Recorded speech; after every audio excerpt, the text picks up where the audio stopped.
The stars shone like silver fires across the black sky. A lone human ship drifted near the strange planet called Viera. It was a quiet world, covered with gray deserts and ruined cities. Long ago, this planet had been full of life, but now it whispered with silence. The people of Viera lived under heavy rules, and no stranger had ever been welcomed. Commander James Harlow, a human explorer, stood at the edge of the landing ramp. He had come to study the ruins, nothing more, nothing less, but he felt uneasy, as if eyes were watching from the shadows. His boots touched the sand, and the air smelled dry like burnt stone. Every step echoed across the empty streets of the city before him. The ruins stretched like broken teeth against the horizon. Tall towers had fallen. Doors were sealed with chains, and the wind carried whispers. James was used to danger, but here the silence felt heavier than any weapon. Something waited, hidden, and his instincts told him not to relax. Still, his mission was clear: to explore, to record, and to return. Then, from behind a cracked wall, a figure appeared. It was a woman, thin, covered in a long, dark cloak. Her face was pale, her eyes wide with fear, and her hands trembled. She stepped forward, looking at James as if he was the only light in her dark world. Her voice shook, yet carried a strange strength. "My children are well behaved. I can be a good wife to you, human," she said. Her words froze James in place. He had fought pirates, crossed deadly storms, and faced alien armies.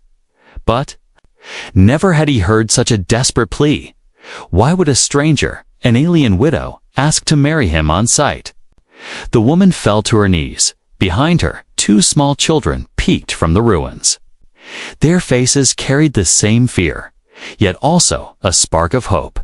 They clung to her cloak. Hiding but watching the human carefully, the widow reached out her hand. As if begging for rescue, James did not answer at first. His mind raced with questions. What danger forced her to speak like this? Why would she risk herself by approaching him? And why did her voice sound like she had nothing left to lose? The wind howled across the broken street. Dust rose around them, and the silence of the ruined city grew louder. Somewhere in the distance, a low horn echoed. It was not the sound of wind. It was the sound of warning. The widow's eyes widened. In terror, "They will come soon," she whispered. "Please, take us with you." Before it is too late, her voice cracked, and her children pressed closer against her legs. James felt the weight of the moment pressing down on him. He could feel that behind her words lay danger, secrets, and a truth too heavy to ignore. The plea was not simple. It was more than a widow searching for a protector. It was a cry for survival. And maybe something even greater. James had a choice: walk away and remain safe, or step into her world, into her struggle, and into a story that could change everything. The silence broke again, this time with footsteps. Dark figures began to appear at the end of the street, tall, armored, carrying weapons that glowed with red light. The widow clutched her children tightly, tears in her eyes. "Please, human." "They will take us," she begged, her voice shaking. James raised his hand to his communicator, but stopped. He knew if he called his crew now, it would expose them all. The enemy would attack before help could arrive. He looked at the widow, at the two children hiding behind her, and for the first time in his mission, his orders no longer mattered. The figures came closer, their shadows long in the dim light. The widow lowered her head, bracing for punishment. James tightened his grip on the blaster at his side. A choice burned inside him, one that could not be undone. He had stepped on this planet as an explorer, but now fate demanded more, and in that moment, as the desperate widow waited for his answer, the stars above seemed to grow silent. The ruins held their breath, and the story of human and alien was about to begin. The night came quickly on Viera. The sky turned from pale gray to deep black, and cold winds swept across the ruins. Commander James Harlow followed the widow and her children into a hidden passage beneath the broken city. The sound of the soldiers' footsteps still echoed in his ears. They were searching, hunting, but for now, the group was safe. The passage led into a chamber lit by faint blue crystals. The widow sat on the ground, her children clinging to her. Her hands shook as she pulled back her hood, revealing sharp features and eyes filled with sorrow. Her voice was soft but carried a weight of many years of pain. "My name is Lyra," she whispered. "These are my children, Rin and Kale." The two little ones stared at James, their faces thin, their clothes torn, but their eyes bright with life. James nodded, still watching her carefully. He needed answers, and he needed them quickly. "Why did you come to me?" he asked, his voice firm but calm. "Why would you say such things to a stranger?" Lyra lowered her head, her hands gripping her children tightly. "Because, human. You are the only hope left to us," she said, her voice breaking. She explained how the Council of Viera controlled every life on the planet. When a man died, his family lost all rights. Widows were left defenseless, their children marked as burdens. Many were taken, many disappeared. And those who resisted were punished. Her husband had died in the mines, and from that moment, her fate was sealed. "They will take my children," she said, her eyes wet with tears. "They say children without fathers do not belong. They are to be trained as slaves, soldiers, or worse." Her words cut through the silence. James felt the anger rise inside him, but he kept his face still. The cruelty of the system was clear, and now it stood before him in flesh and blood. Lyra's plea was not about marriage in the way humans knew it. It was survival, a shield against the Council. If a human claimed her, if she became bonded, the Council would fear to interfere. Humans were outsiders, unpredictable, and powerful in ways the Varans respected but also feared. Her strange offer was not born of love, but of desperation. Her children pressed closer to her. Rin, the older one, lifted his eyes and spoke. "We do not want to go with them," he said quietly. His small voice carried more courage than most. Warriors James had met, Kale, the younger, held a small crystal in his hand, glowing faintly. James noticed the way the light bent and shimmered, as if responding to the boy's emotions. "What is that?" James asked, nodding at the crystal. Lyra hesitated before answering. "It is nothing, just a stone," she said quickly, but her eyes betrayed her. James knew there was more. But for now, he stayed silent. Secrets layered upon secrets, and the night was still young outside. The sound of patrols grew louder. Voices echoed down the ruined streets. The Council's soldiers were still searching. Lyra looked toward the ceiling, her face pale. "They will not stop," she whispered. "They never stop." James studied her carefully. She was fragile but strong. Broken yet unbroken. Her children were small, but there was something in them, a spark. A difference he could not yet name. He realized this was no simple family in need. Something deeper was hidden beneath their fear. Something the Council wanted badly enough to destroy them, for a moment, James thought of leaving. His mission had nothing to do with local politics. He could call his ship, escape the city, and finish his task. But when he looked at the children, their small hands gripping their mother's cloak, he knew he could not. Their lives were now tied to his, whether he had chosen it or not. Lyra touched the ground, tracing strange symbols with her finger. "They watch us everywhere," she said. "But here, the old places still protect us." James recognized the markings. They were ancient runes, long forgotten by most worlds. The ruins held secrets older than the Council. Secrets the widow seemed to know. She was not just a helpless mother. She was a keeper of something dangerous. The children lay down to rest, their breaths soft. Lyra looked at James with eyes that held both fear and trust.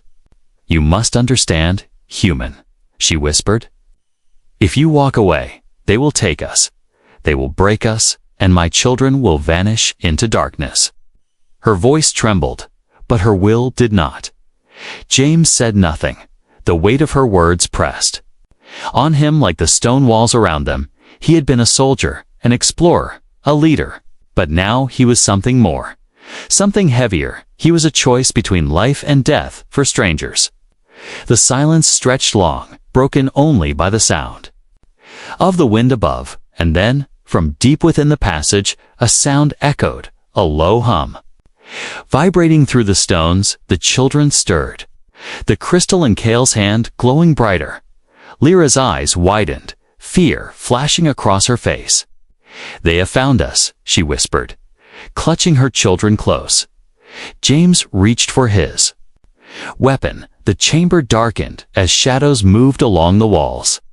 The council's hunters had come, and the struggle of the widow was about to turn into a fight for survival.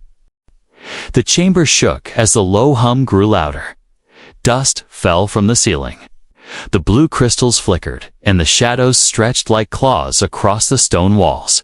Commander James Harlow raised his blaster, his eyes scanning the dark corners of the passage. The widow Lyra pulled her children close, her breath quick and sharp. The danger was real now, not just whispers or warnings, but footsteps and voices echoing closer. James had fought many battles, but this was different. He was not facing pirates or soldiers in open war. He was standing in a ruined world, protecting a widow and two children he had met only moments ago. He had no orders for this, no guide, no mission log. His heart told him one thing. His duty told him another. And the two clashed inside him like fire and stone. He looked at Lyra, at the desperation in her eyes. He looked at Rin and Kale, their small hands clutching at her cloak. The children did not speak, but their silence begged louder than words. They trusted him, even though he was a stranger. And that trust cut deeper into his soul than any blade could. The footsteps grew louder. The council's hunters carried weapons made of iron and red light, tools designed to capture and chain, not to free. James knew if they found the family, they would not hesitate. The widow would be dragged away, the children taken, and he would be left standing as a silent witness. He could save himself by walking away, but if he did, the screams of this family would never leave his mind. "Human," Lyra whispered, her voice trembling yet strong. "You must choose now. Will you leave us, or will you stand with us?" Her words cut through the noise, piercing straight into his heart. James tightened his grip on the blaster, his jaw set like stone. He wanted to speak, but no words came, only silence, heavy and sharp. He thought of his orders. The Galactic Command had warned him, observe only, interfere with nothing. He was here to study the ruins, not to rescue strangers. If he broke the rules, there would be consequences. But what good were rules when children's lives hung in the balance? Rin stepped forward, his small voice breaking the silence. "Please, do not let them take us," he said. The boy's eyes shone with something more than fear, something James could not explain. Strength, courage, and a spark that seemed far too bright for one so young. It was as if destiny itself had placed these children in his path. The shadows moved again, closer now. James could see the faint glow of the hunters' red weapons. He had seconds left to decide, fight and risk war with the council, or leave and betray the trust that had been placed in him. Either choice would shape the rest of his life. His training screamed at him to stay out of it, but his heart, the human part of him that no law could silence, roared louder. He had seen too much injustice in his time, too much cruelty hidden behind rules and commands, and he knew now, as the hunters drew near, that this moment would not pass without blood or sacrifice. James lowered his blaster, not in surrender, but in decision. "Stay behind me," he said to Lyra, his voice firm. The widow's eyes widened, half in fear, half in hope. The children clung tighter to her. As James stepped forward into the dim glow of the passage, shadows stretched tall across the wall, standing between the family and the danger. For the first time, he no longer saw himself as just an explorer. He was a shield, a wall, a line that would not be crossed. The hunters entered the chamber, tall figures with cold eyes. One stepped forward, his voice sharp like metal. "Human, you have no claim here," he said. "Leave now. Hey, and you may go in peace. Stay, and you will share their punishment," the words echoed. Heavy and final, James stood tall. His hand did not shake, his voice did not break. "They are under my protection," he said. The chamber fell silent for a moment. Even the air seemed to pause. The hunters exchanged looks, surprised, but not afraid. They laughed, a cruel sound that echoed against the stone. "Protection," one sneered. "A stranger's words mean nothing here." But James did not move. His eyes locked on theirs, cold and sharp. Every muscle in his body was ready, every nerve on fire. He would not step aside, no matter the cost. Behind him, Lyra whispered something in her own language. The children pressed close to her, Kale's crystal glowing faintly again. The hunters noticed, their laughter fading into uneasy silence. Their eyes narrowed, and James realized they wanted more than the family. They wanted the children. They wanted the power hidden in them. The dilemma was no longer just about survival. It was about something larger, something that could shake the balance of the galaxy. James did not yet understand it, but he could feel it. The widow and her children were not just victims. They were part of a secret that others feared, and now, by his choice, he was bound to that secret as well. The hunters raised their weapons. The chamber glowed with red light, shadows leaping across the walls.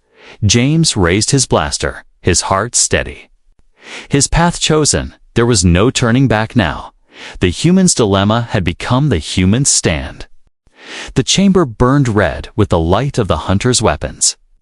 The shadows twisted on the walls, stretching like claws across the stone. Commander James Harlow stood firm, blaster in hand, his body a shield between the hunters and the widows. Family. The widow, Lyra, clutched her children tightly, her heart racing with fear. But it was not fear alone that shook her, was the secret she had tried to hide. The youngest child, Kale, held the glowing crystal in his hand. At first, it had been faint, like a dying ember, but now it burned brighter. The hunter's eyes fixed on it, their faces shifting from cruelty to hunger. "Give us the boy," one of them hissed, his voice like iron scraping stone. "Do this, human, and we will let you walk away alive." James felt the weight of the moment pressing down on him. He had no idea what the crystal truly was, but he could see the truth in their eyes. It was more than a stone. It was power. A power they feared and desired. Behind him, Kale's small hands trembled as the crystal pulsed with light. The glow moved like a heartbeat, syncing with the boy's breath. Rin, the older child, stepped forward, his voice clear and strong. "You cannot have him," he said. Though his body shook, the hunters laughed. But their laughter was uneasy. They had not expected defiance from a child. James glanced back at Rin, and in that moment, he saw something more: courage, raw and unbroken. The hunters raised their weapons, and James fired first. Blue light burst from his blaster, striking the stone near their feet. The chamber roared with sound, echoes bouncing like thunder. The hunters staggered, then rushed forward, their blades glowing. James met them head-on, every movement sharp, every shot precise. The fight was brutal. Sparks flew as metal clashed, as energy blades struck stone. James blocked, dodged, and fired, his mind focused only on keeping the family behind him safe. But the hunters were skilled, relentless, their numbers pressing him back. 4. Every one that fell, another moved forward, their red eyes glowing with rage, and then something happened. The crystal in Kale's hand flared like a star, flooding the chamber with white light. The hunters froze, their blades humming but unmoving. The air grew heavy, the walls hummed with energy. James turned, his eyes wide as he saw the boy standing. Tall, his face calm. Kale lifted the crystal, though it seemed weightless in his hand. The light bent around him, flowing like water. Symbols lit up on the chamber walls, glowing with the same brightness. The hunters staggered back, their cruel faces twisted with fear. One whispered, "The old power. It lives in him." James did not understand, but he knew this was no ordinary child. The boy was connected to something ancient, something hidden in the ruins of Viera. The crystal was not just a stone, was a key, a weapon, a secret that the council would kill to control. Kale's eyes glowed faintly as he looked at the hunters, and with a single cry, the light surged outward, knocking them back like leaves in a storm. The chamber shook, the ground splitting as the hunters were thrown against the walls. Their weapons sputtered, their red lights dying. For the first time, the hunters looked afraid. They scrambled to their feet, their voices trembling as they shouted to one another. "Retreat! Retreat before the old curse awakens fully." The hunters fled, leaving only the echoes of their boots behind. The chamber fell silent, the glow fading slowly from the walls. Kale dropped the crystal, his small body shaking with exhaustion. Lyra rushed to him, holding him tight, her face pale with both fear and love. Rin knelt beside his brother, whispering, "You did it, Kale. You saved us." James lowered his blaster, his breath heavy, his mind racing. What had he just witnessed? This was no ordinary family, no ordinary struggle. He realized now why the council hunted them so fiercely. The children were not weak, they were dangerous not to him. But to those who sought control, Lyra met James's eyes, her voice trembling. "You see now, human, why we cannot survive alone." Her words carried a weight that pierced through him. These children were more than survivors, they were the future. If the council captured them, they would be twisted into weapons of war. James felt the dilemma twist inside him again. He was no longer protecting only lives, he was protecting secrets, powers, and perhaps even hope. His orders, his mission, his rules, none of it mattered anymore. He had stepped into a story larger than himself, and now there was no turning back. Kale stirred in his mother's arms, whispering softly, "The light listens to me, but I do not know why." James looked at the boy with awe and fear. He knew then that this child carried something ancient, something that could change everything. And with that knowledge came danger greater than he had ever faced. Above them, the sound of horns echoed across the ruined city. The hunters were not gone, only retreating to return stronger. James holstered his blaster, his eyes sharp, his voice steady. "We have little time," he said. "They know what the boy can do, and they will not stop." Lyra nodded, holding her children close.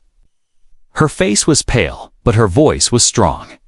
"Then we must move, human, for the true hunt has only begun." The horns echoed long into the night.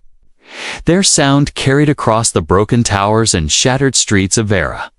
Every blast was a signal, every echo a warning. The hunters had failed, but now the council itself would rise to answer, "Commander." James Harlow knew the silence after the horns was more dangerous than the sound itself. Inside the ruined chamber, the blue glow of the crystals faded. Kale lay weak in his mother's arms, his small body trembling after unleashing the strange. Light Rin stayed close, his eyes sharp, watching every corner of the shadows. Lyra's face was pale, yet her grip on her children was firm. She knew what the horns meant, and fear lived in her eyes. The council knows now, she whispered. They will not send hunters anymore. They will come themselves. James studied her, his hand resting. On his blaster, tell me what they are, he said, his voice steady but urgent. What power do they fear so much? Lyra looked down at Kale, her lips trembling. The children carry the blood of the first ones. She said softly, they are not like others of my people. They are touched by the old light, the power that built these ruins. Her voice shook as she continued. The council fears it, for it cannot be controlled, it cannot be chained. But in the wrong hands, it could destroy entire worlds. James felt the weight of her words. This was no simple struggle of a widow and her children. This was a war hidden beneath silence, a secret the galaxy had forgotten. And now he was standing in the center of it, with two children who might be keys to the future or to ruin, above them. The horns blasted again, this time closer. The ground shook as heavy steps marched through the ruined streets. Torches of red fire lit the night, glowing like rivers of blood. The council's enforcers were coming, armored and unyielding. James could see their shadows stretching across the cracks in the stone. He looked at Lyra, his voice sharp. Where can we go? Where will they not follow? She shook her head slowly, her eyes filled with despair. There is no place they will not follow, not once they have seen the light. Her words carried the truth he did not want to hear. The children stirred. Rin stepped forward, his small voice strong. Then we must face them, he said. James looked at him in surprise. The boy's courage seemed older than his years, but Lyra shook her head quickly. No, to face them is death. They will bring the council's full power. Even your strength cannot hold against it. The air outside grew heavy. The sound of drums began. Slow and deep, beating like the heart of a giant. James's hand tightened on his blaster. His mind racing. He had faced armies before, but this was different. Here, he was outnumbered, outmatched, and carrying the lives of 3 innocents.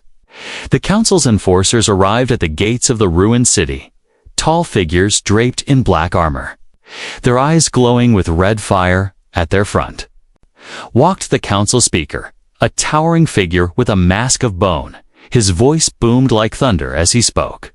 People of the era, the old curse has awakened. The traitor's children must be taken, and the outsider must be punished. The soldiers roared in answer, their weapons raised high. The sound rolled across the city like a storm. James could feel the fear in the air, thick and suffocating.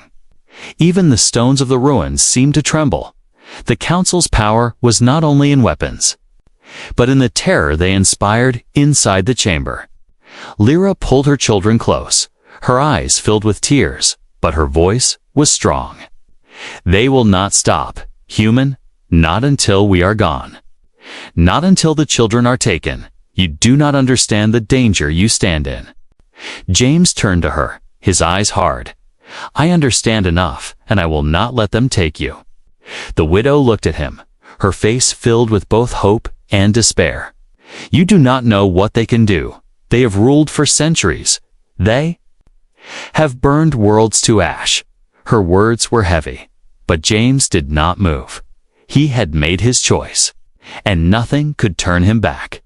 He would face the council, even if it meant his death. The drums outside grew faster. The soldiers marched closer, their torches lighting the streets.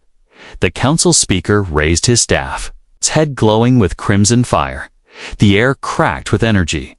The city itself seemed to scream, and the voice of the speaker echoed through the night. Bring them out, or we will tear this city apart, stone by stone. He roared. The enforcers shouted in answer, their weapons glowing like molten steel. James looked at Lyra and the children, his voice steady.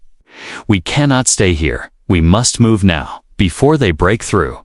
Lyra nodded. Though her face showed the pain of leaving the only place she knew, the family and the human slipped.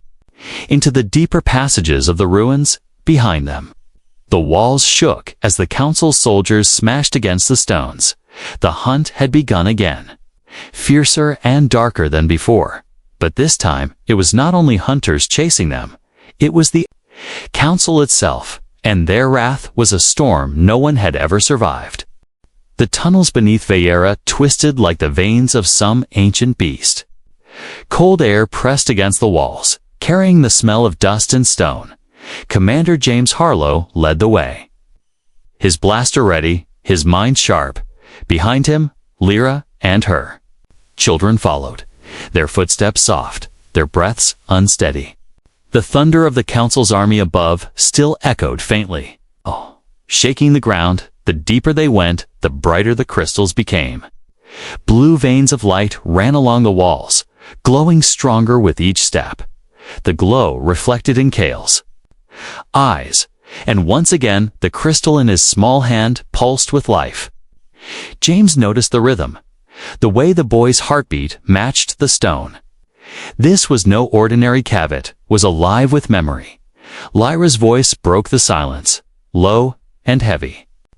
These tunnels were built long before the council, long before even the cities above. Her hand brushed across the glowing symbols carved deep into the stone. They are the work of the first ones, the true makers of this world. James studied the symbols, strange and sharp, yet they seemed to shift under his gaze. "What do they mean?" he asked. Lyra paused, her eyes shadowed with fear and reverence. "They speak of the light of origin, the gift given to a chosen few. The power to build, the power to destroy." Her voice trembled, though her steps did not falter. "It is said the blood of the first ones carries this gift, and those who hold it can shape reality itself." James looked at the children, at the faint glow around Kale and the courage in Rin's eyes. "You are saying they carry this blood?" he asked quietly. Lyra nodded, her face pale, but her voice firm. "Yes, human. My children are the last of that line, and that is why the council hunts us." Her words echoed in the tunnel, heavier than the stone itself. The boy Rin touched one of the glowing runes. It flared brighter, filling the tunnel with silver light. The walls trembled, dust falling from the ceiling. James raised his weapon instinctively, but Lyra shook her head. "It is not danger," she whispered. "The stones know him. They remember his blood." Kale stepped forward, his crystal glowing stronger. The veins of light on the walls pulsed like a heartbeat. The tunnel ahead opened into a vast chamber, larger than any James had seen before. Pillars of stone rose high, each carved with runes that glowed as the children entered. At the center stood an ancient device, tall and broken, yet alive with faint light. James approached cautiously, his boots echoing on the stone. The device looked like both machine and monument. Its surface was etched with the same runes, and deep within, light flickered like a dying flame. "What is this?" he asked, his voice low. Lyra's eyes filled with awe. "The heart of Vieira," she whispered. "The source of the old power." The children stared at it, their faces glowing in the light. Rin reached out, his hand trembling, but Kale grabbed his brother's wrist. "Not yet," the younger said softly, his voice strange, deeper than his ears. James felt a chill run down his spine. The boy's words carried weight, as if someone older had spoken through him.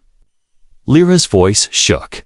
"The council fears this place. They sealed it, they buried it, but they could not destroy it." Her hand brushed against the stone of the heart. "They know that if the old blood awakens here, their rule will end." Her eyes turned to James, sharp and desperate. "That is why they will burn the world before letting us live." The air in the chamber grew colder. James felt the weight of centuries pressing down on him. This was more than survival now. It was legacy, destiny, and war all in one. He realized that Widow's plea at the beginning had been only the surface. The truth was far darker, far greater than he had ever imagined. The chamber shook, dust falling from the ceiling. From the tunnels behind came the sound of marching, the council's soldiers pressing closer. Their voices echoed like a storm, their weapons humming with deadly light. James turned to Lyra, his face hard. If this heart is their fear, then it is also our weapon. Lyra's eyes widened in shock. You would use it, human. You would risk awakening what even my people feared. James's voice was steady, firm, unshaken. If it is the only way to protect your children, then yes. His words cut through the chamber. Final and unbending, Rin stepped closer to the heart. His eyes bright with determination, Kale followed. His crystal glowing like a star. The device responded. Its broken pieces humming with energy, the runes flared brighter. The floor trembled, the air thickened. James watched, his heart pounding. As the chamber itself seemed to awaken, the soldiers' voices grew louder in the tunnels. The council was moments away from breaking through. James raised his blaster, standing firm between the family and the passage behind him. The children placed their hands on the heart. Light exploded, blinding, powerful, ancient. The chamber roared like a storm. The walls lit up with rivers of silver fire. Symbols danced across the stone, alive and moving. The children stood tall, their small forms surrounded by light. And for the first time, James saw not fear in Lyra's eyes, but hope. The truth was no longer hidden. The children were the heirs of the first ones. The heart of Viera lived through them, and the council, with all its power and cruelty, would soon face something far greater than itself. The chamber roared with blinding light. The heart of Viera pulsed like a living star, its runes glowing with fire, older than time. Rin and Kale stood before it, their small hands pressed against the stone. The light wrapped around them like wings, filling the air with power that hummed through every breath. Commander James Harlow stood guard, his blaster raised, his heart beating like thunder in his chest. From the tunnels behind came the council's army. Their footsteps shook the ground, their war drums pounded like the fists of giants. The speaker's voice boomed, echoing against the walls. Children of the curse, surrender yourselves, or we will tear this world apart. His words were laced with fire, with promise, with cruelty. James narrowed his eyes. He had heard the same voice of power before, from tyrants, from leaders who crushed the weak to rule the strong.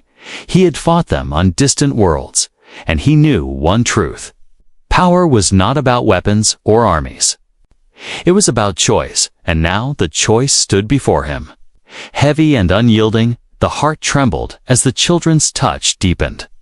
Symbols on the walls blazed with silver light. Energy crackled in the air, lifting dust and stone into a storm. Kale's crystal shone like a star. Rin's eyes burned with determination. Together they awakened something that had slept for centuries. Lyra clutched her cloak, her face pale. She looked at James, her voice trembling. If they release the full power, human, it may destroy more than the council. It may consume us all. Her words struck deep, heavy with fear and truth. She was asking him for the choice only he could make. James looked at her, then at the children. He saw not weapons, not curses, but lives fragile, innocent, filled with light. They had been born into chains, hunted for what they carried, and yet they stood tall, ready to face an army larger than any they had seen. They were children, yet in them burned the will of the first ones. The soldiers burst into the chamber, armored figures with blades of red fire, their eyes glowing like coals. They charged forward, shouting, their weapons raised high. James fired, his blaster spitting blue bolts that lit the air. The first line of soldiers fell, but more poured in. Endless, relentless, the children cried out as the heart responded. Light surged, walls shook, pillars cracked. The chamber itself came alive, runes blazing like suns. James felt the force push against him, strong enough to knock him down. He staggered, bracing himself. Knowing the children could not hold this power much longer, the speaker entered, tall and cruel, his mask of bone glowing with red light. He raised his staff, and the chamber groaned under its weight. "Human," he thundered, "step aside. You cannot stop destiny. You cannot fight the will of the council."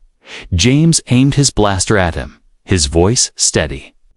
"Destiny belongs to those who choose, not those who enslave." The speaker laughed.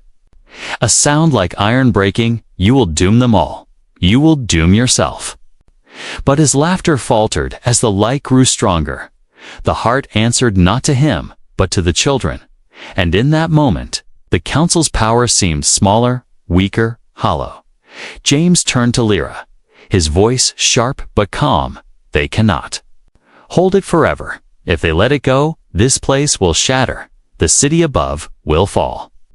Lyra's eyes filled with tears, her voice breaking. "Then you must guide them. Human, they trust you. You must help them choose."